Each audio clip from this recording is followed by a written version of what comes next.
Today's hot topic features Danny Yang of MetaGood. Danny is co-founder and chief executive officer of MetaGood. He holds a PhD in computer science from Stanford and a BA from Harvard. I think I've heard of those.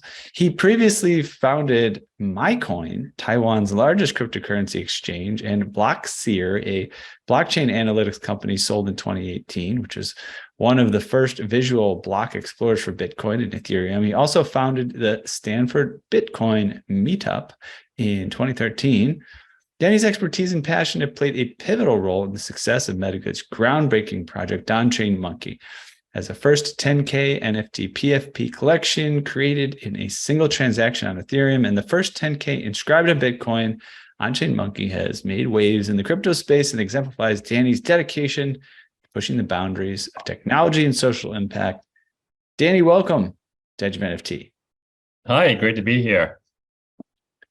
Great to have you. It's an honor to have you, man. I feel like our paths have crossed with On-Chain Monkey so many times, from originally having Bill and Amanda on the show to falling in love with the project. And I should say, for full disclosure, we do hold officially On-Chain Monkeys, and really excited about what you guys are doing in this space. Awesome. Yeah, thanks. So what's the hot topic today?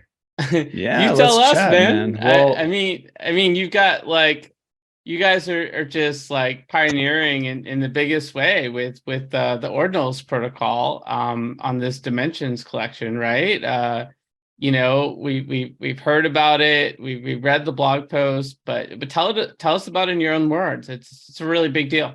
All right, yeah, Bitcoin Ordinals. I mean, that definitely is a hot topic today. I mean, Bitcoin, has been around for a number of years. In terms of crypto, right, it is like the blockchain that has been around with the biggest network. And now we're seeing basically NFTs being that market, the whole NFT market appearing on Bitcoin, right? We saw it on Ethereum, we saw it on other chains, right? You could say there was on Ethereum, right? One of the big things was ICO craze a couple of years ago. That was ERC20. Then it was ERC 721 with NFTs, the recent cycle. And you haven't seen either of those play out on Bitcoin. And I think Bitcoin Ordinals, what it empowers is stuff like that on Bitcoin. And we're going to see a lot of growth and applications and new stuff happening on Bitcoin and Bitcoin Ordinals. So Bitcoin Ordinals, so for people who haven't paid too much attention, it's a quite new protocol that came out that lives on top of Bitcoin, the Bitcoin protocol. And it allows you to, so there's basically two parts to it. There's an ordinal and there's an inscription. And what it allows, and it's a very simple design on top of Bitcoin. And what it allows people to do is basically create, you could say NFTs, but it's a different type of NFT. It is an NFT that is all on chain. You could argue it's a digital artifact. It's not one where you point to, let's say, IPFS or another centralized server somewhere that hosts an image. So that's a pretty important distinction. And when you think about, Bitcoin and fungible tokens are actually all on chain because they live on chain, right? The representation of Bitcoin is all on Bitcoin. It is not put in in a bank somewhere out in the world. The blockchain speaks the truth there. And with digital assets on Bitcoin using Ordinals, these are all on-chain digital artifacts. So it's a new protocol. People are experimenting with it. So for On-Chain Monkey, what we did, I guess my background, I've been working in the Bitcoin space for a number of years. I mean, you could say I'm a original Bitcoin maxi who went on to experiment with other chains too. But I built on Bitcoin for the most part of my crypto career. And Bitcoin, the blockchain actually is the white paper's 8 pages, very simple, describes an elegant system, and it's purposely, the scripting language purposely reduced so that it maintains its security security model, and you can't do too much with it. But with Ordinals protocol, you could do enough. and you could do it simply. And so when we saw this come out, we actually have been working on a 3D generative collection, basic dimensions, actually for a number of months since last year, even before Ordinals existed. We were planning to do it as an on-chain collection on Ethereum, but as soon as we saw Ordinals, we said this is where we're gonna basically it's like the perfect medium to do this generative work on Bitcoin. So we actually quickly adjusted it, basically kind of redesigned it. So it redesigned dimensions on Bitcoin, and actually in a Bitcoin native way. It's actually even better on Bitcoin than originally on Ethereum. And it supports a number of things that we'll reveal pretty soon about how dimensions, what's special about dimensions, actually what's great about enabling other creators to create on Bitcoin. So dimensions is, so it's going back to dimensions. It's a 3D generative art collection on Bitcoin Ordinals. It is, we had a application process for people to apply to mint the first 300 of those. And that closed last Friday. And we got a pretty big response. Over 6,000 people applied for it for the 300 spots. And the mint will be on June 15th. So in 2 weeks, we'll have the mint for those. And that should be a pretty exciting period. The work itself actually pushes the boundaries of what you can do with the Ordinals protocol today. In fact, you can't do what we're doing with the Ordinals protocol today yet. We've been working with both the Ord team and wallets and marketplace and the ecosystem to help advance the protocol so that we can actually do more powerful things on Ordinals protocol. So dimensions, the work itself, we inscribed back in February. So it's been 4 months since we created the original work. And basically in 2 weeks, the basic Ordinals protocol, the ecosystem will be ready for us to actually mint it and have people own this, those unique pieces. So yeah, we're very and can everyone participate in the mint, or if you I know there's something that has to do with owning the set of the Genesis on-chain monkeys. How does that all fit into the picture? Yeah, so that's a good question. The collection, we're doing a special mint of the first 300 on June 15th, and that is straight on Bitcoin and also a unique Bitcoin minting experience.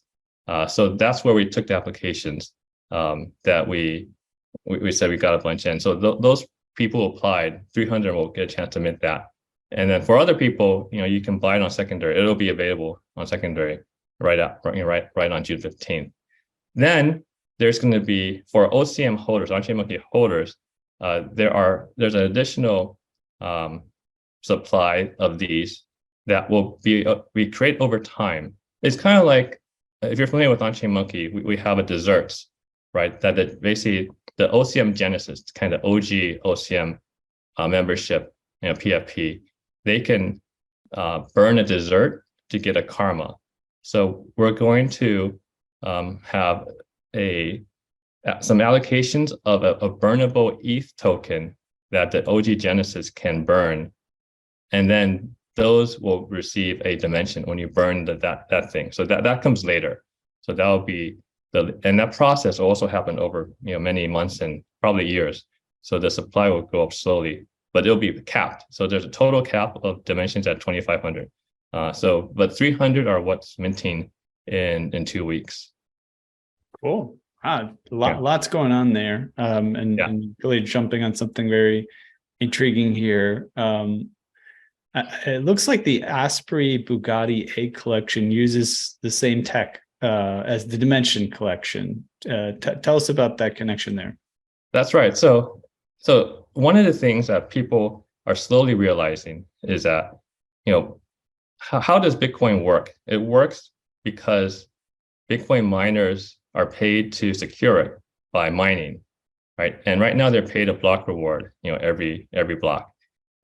But they also get paid by transaction fees. And there was a concern that transaction fees might not be enough to pay them because the block reward is going down. It halves, every cycle.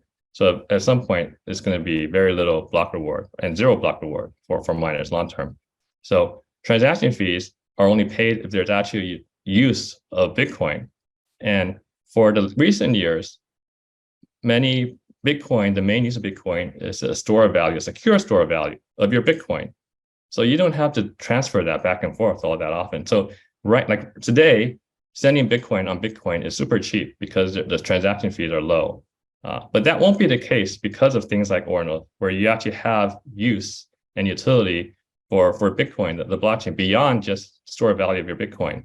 And what that means, and not everyone has realized this yet, is Bitcoin fees are going to be proportional to how much use and utility Bitcoin is. And there's going to be a lot more utility because of something like Bitcoin Ordinals. So one thing is, let's say just for art, like creating art, it's a new medium for art. The art has, for digital art, digital artifacts I described earlier, they have to be stored on Bitcoin, on chain. How much storage is there each year? Maximum 200 gigabytes. Actually, in practice is much less, probably even less than 100 gigabytes a year in practice. That is pretty much the most sought after digital real estate you could have in the world. And so people will pay for it, right? The whole world will pay to use that.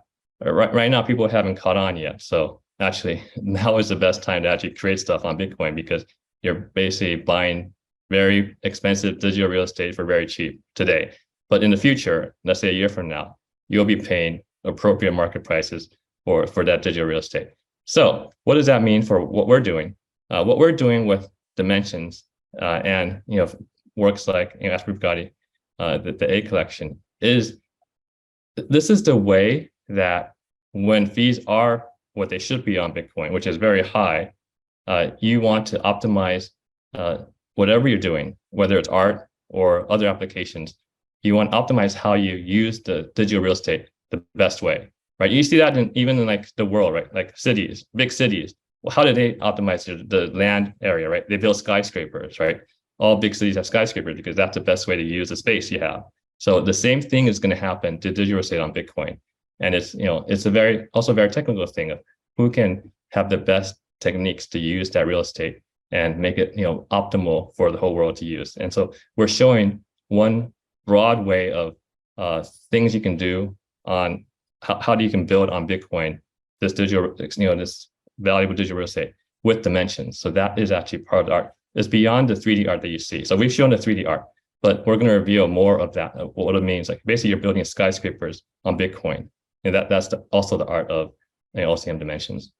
Very, very cool. And I see Star Lordy's sort of pontificating face there as he's sort of processing all this, and he has some really cool sort of tall Japanese buildings in the background on his background for those that are watching the video.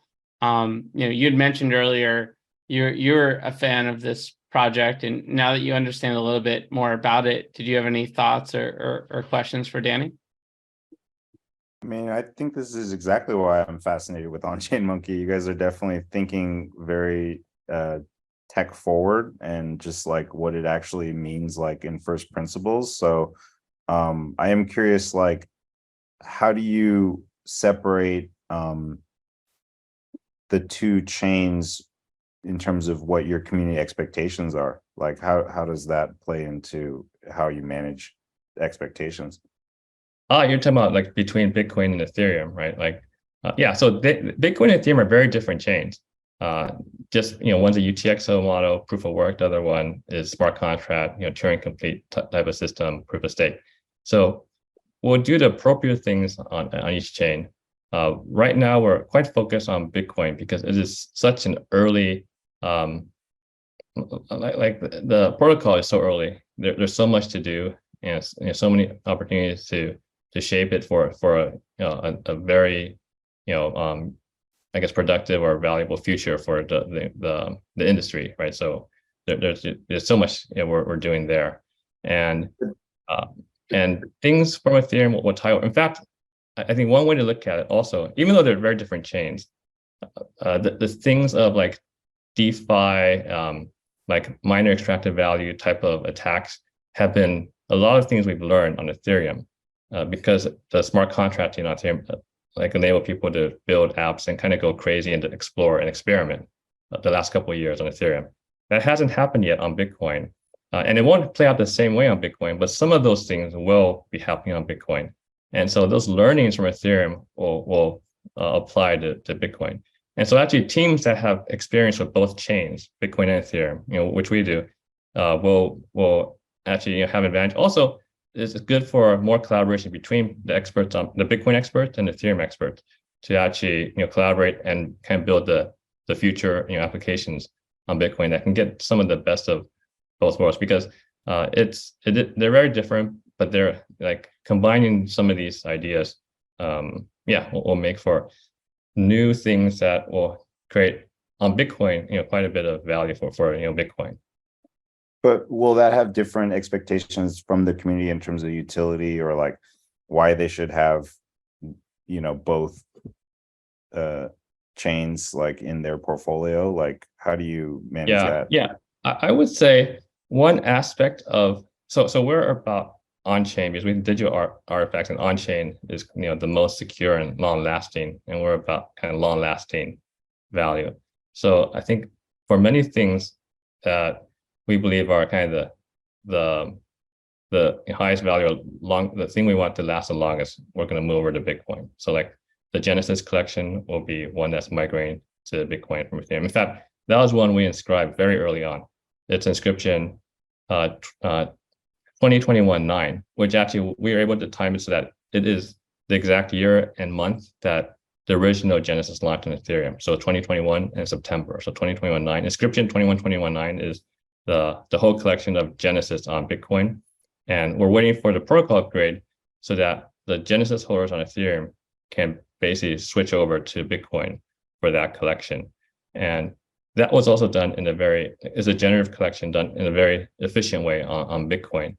So we did the whole 10,000 collection. And in fact, it was the first 10,000 collection inscribed on Bitcoin. And we did it very quickly, or rather very efficiently, without clogging the network. So no one using Bitcoin at the time was bothered by it.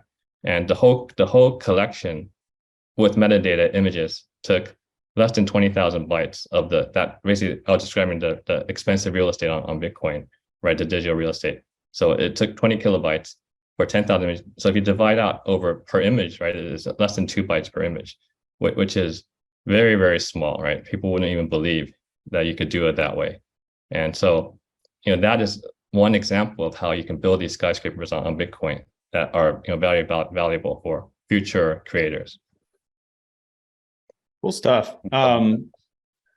Thanks for your questions, Starlord. Was there something else, or did you get most of it covered? All right, good, because we're getting quite technical here. Well, I mean, going back to non-technical, I think Henry has some great points about the importance of reputation and core values for a community, right? So when we launched On-Chain Monkey, one of the first things was establishing the core values that we believed in and what our community, right, believes in, and we have an acronym for it. It's RISE, RISE, and people in our community say that every day. And it's R stands for respect, I stands for integrity, S is sustainability, and E is for enrichment. So those are our 4 core values, and that also shapes our community. And when new people join, right, they ask, why is everyone saying RISE? And then we can explain the values of our community. Nice, I like that. Yeah. Well, appreciate you taking the time, Danny. It was very enlightening to spend the time with you. Before we wrap with this segment, can you give us some place to send the listeners to find out more about you and what's going on with MetaGood, On-Chain Monkey, Dimensions, all this stuff? Yeah, I think our main Twitter account, On-Chain Monkey, probably gets the most updated stuff every day, and then Discord for getting follow-up, from our community, from our mods, from our team in there. So those are the best 2 places. All right. Well, thank you so much for joining. It's been a pleasure, and we hope to see you again on the flip side soon. We'll catch you later. Great. All right. All right. Bye-bye.